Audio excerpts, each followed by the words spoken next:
Good morning everybody, good morning, it's JPR and welcome back to another video. Unlike many other recognizable video game series, Pokemon does not stick to the same main character for long. Unless it's Ash Ketchum. Pretty much with the exception of most remakes, we get a brand new pair of protagonists with each game. But not all of these protagonists get the same amount of spotlight as others, and by others, I mostly mean Red, May, Dawn, and Serena. So today I'll be taking a look at all the protagonists that have been missing from some form of Pokemon media, be it the sequel to a game, the anime, specials, but not the manga because they're actually really good about bringing back past characters. And yes, I know they just revealed Pokemon Evolutions not long ago, so I'm prepared for this video to age like milk, but in this case, that's a good thing. We'll start with the protagonist that I believe to be the most interesting of them all. Leaf, introduced in Fire Red and Leaf Green in 2004. So while she's a Kanto protagonist, she's technically not a Gen 1 protagonist, since originally you weren't able to play as a female. So in the remakes, they rectified this by basically taking Red and giving him longer hair. Although, in fairness, Leaf is based off a character from the Pokemon Adventures manga, Green, whose design was taken from the scrapped female player character from Gen 1, and then she also later gets redesigned to look like Leaf from the games. So basically, Beta Leaf inspired manga Green, which then inspired Leaf, which inspired Green's new design, who then inspired another game character called Green in Let's Go Pikachu and Let's Go Eevee, who is like Leaf, but not actually Leaf. You get all that? So let's not get this twisted. Although they share a lot of similarities, Leaf and Green are not actually the same character. For starters, Leaf is 11 years old like Red in Fire Red and Leaf Green, and Green from the manga is 20. Meanwhile, the Green from the Let's Go games is much more of a mystery, but is likely the real game version of Green from the manga. Seeing as how she's not really tied to Red or Blue in any way, and she shares two of her Pokemon with manga Green, being Clefable and a Mega Evolving Blastoise. Of course, there's also the added bonus that Green in the games actually talks, unlike Red, which could signify that she's meant to be from the manga and not a silent game protagonist like Red is. But again, just note that these two Greens are much more closely related to one another than they are to Leaf. Speaking of Leaf, after her games ran their course, she would be buried and forgotten about for an incredibly long time. Never making any kind of anime appearance, being left out of Heart Gold and Soul Silver, and pretty much gave us the general impression that she'd never be heard from again. But in 2018, Leaf's luck would make a drastic turnaround. She would be featured as a playable character in Super Smash Bros. Ultimate, sharing her spot with Red as the Pokemon trainer, a character previously introduced in Brawl but was cut out of Smash 4. Leaf would also come with some alternate skins that reference May from Emerald, Hilda from Black and White, and Celine from Ultra Sun and Ultra Moon. Although Leaf's name is never mentioned in-game and you don't actually play as her, you play as the three Pokemon, it's still a small victory for Leaf fans everywhere. And finally, Leaf would make her long-awaited return to the Pokemon franchise in January 2020 when she was added to Pokemon Masters, with her partner Pokemon, Eevee. She would also later get a Cygnus suit and a Mega Evolving Venusaur during the first anniversary. She's actually the only character in the game so far who's able to use both Z moves and Mega Evolution through her Sync moves, so maybe Leaf has been out there traveling the world and getting stuff done, just stuff that we haven't been able to see with our own eyes. And while she won't be in Pokemon Evolutions, her closely related counterpart, Green, is already confirmed to be in the Kanto-based episode. Good for her. The next missing protagonist is Chris from Pokemon Crystal.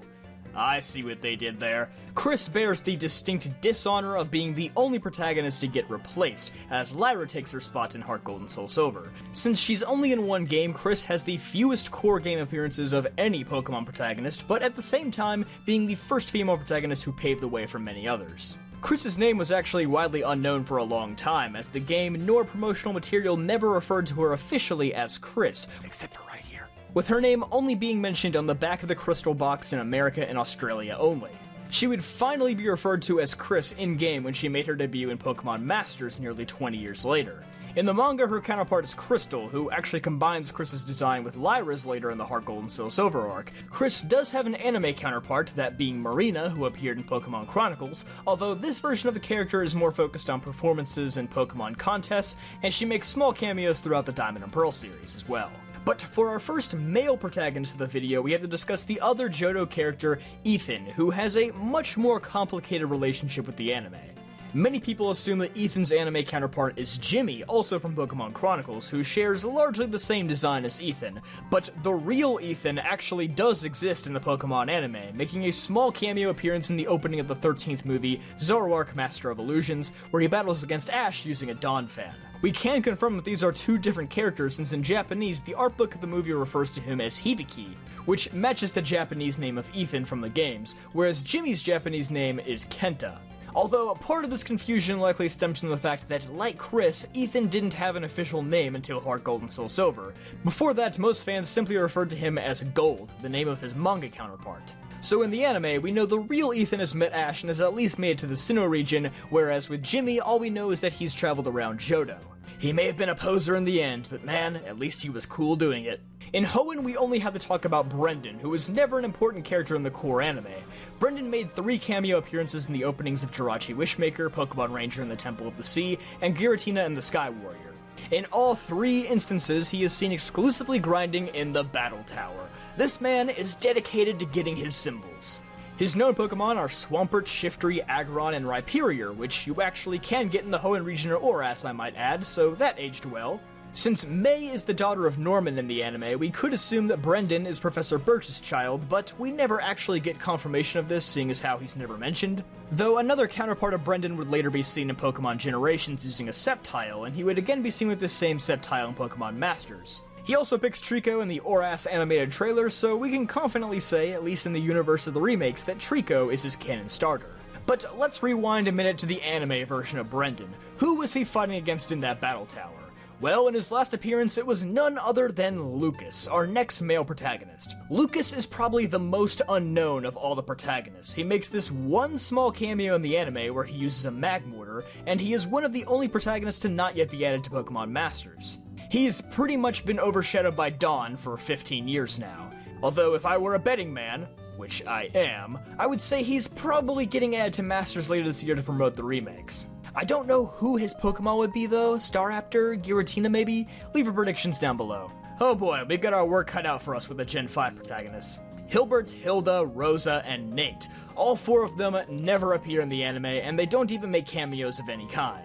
Ash's outfit just kinda looks like Hilbert's, and that's about the extent of the representation they get. Outside of the Black 2 and White 2 animated trailer, only Hilbert gets animated in any form, briefly appearing in Pokemon Generations with his Zekrom, in one of the only episodes of the series that deviates from the events of the games. Of course, in Black 2 and White 2, Hilbert and Hilda are both absent as they travel foreign lands looking for N, but they were meant to appear as opponents in the Pokemon World Tournament, as they have quotes left over in the code of the game. If they did appear, that would make them the only speaking protagonists in the core games, although they do mention how misunderstandings are formed through words, and that they can understand people just fine through Pokemon battles, so they do still radiate some of that edgy, silent protagonist energy.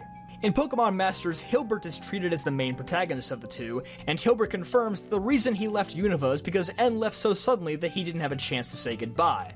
So maybe that's the reason why he became much more talkative after the story ends. Meanwhile, Rosa and Nate really just don't get anything, although Rosa did somehow become like the main character of Pokemon Masters, so that's something, I guess. As for Kalos, let's talk about Callum. His only animated appearance is in the final episode of Pokemon Generations, where it's revealed that just like in the games, he's become the new champion of Kalos. Other than that, there's not a lot to talk about with Callum. He's in Pokemon Masters, and Red has a skin in Smash Bros. That references him, as well as ones that reference Ethan and Lucas, but really, there's not a ton of information out there about him. He pretty much just exists in the universe of the core games.